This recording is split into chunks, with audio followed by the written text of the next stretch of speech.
नमस्कार मित्रांनो, लग्नानंतर होईलच प्रेम या मालिकेच्या येणाऱ्या पुढील भागात आपल्याला खूप मोठा आणि जबरदस्त ट्विस्ट पाहायला मिळणार आहे. पार्थ युगला सांगत असतो की जेव्हा आज मी उद्या परत येईल आणि काव्या जर इथे राहिली तर त्या दोघांना बघून माझ्या डोक्यात पुन्हा ते चक्र सुरू होईल.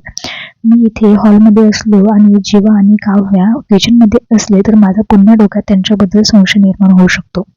तर आता पार्थचं हे सगळं काही बोलणं जे आहे ते काव्याने वरती उभं राहून ऐकलेलं असतं. तिला आता खूप वाईट वाटतं.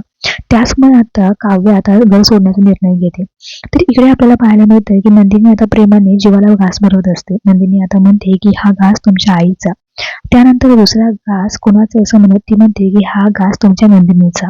खरं तर जीवाने प्रॉन्स खाल्ल्यामुळे का होईना पण आता नंदिनी जी आहे ती नंदिनी जेव्हा एकत्र आलेले असतात.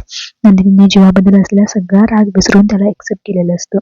आणि एवढंच नाही तर गार्डन मध्ये राहणाऱ्या जीवाला आता नंदिनीने घरामध्ये घेतलेलं असतं. लवकरच नंदिनी स्वतः जीवाचा 21 दिवसांचा व्रत पूर्ण करणार आहे. तर बघूया आता पुढे काय होते, कसे सगळेजण एकत्र येत आहे, संसार करताय, सगळं पाहणं रंजक आहे.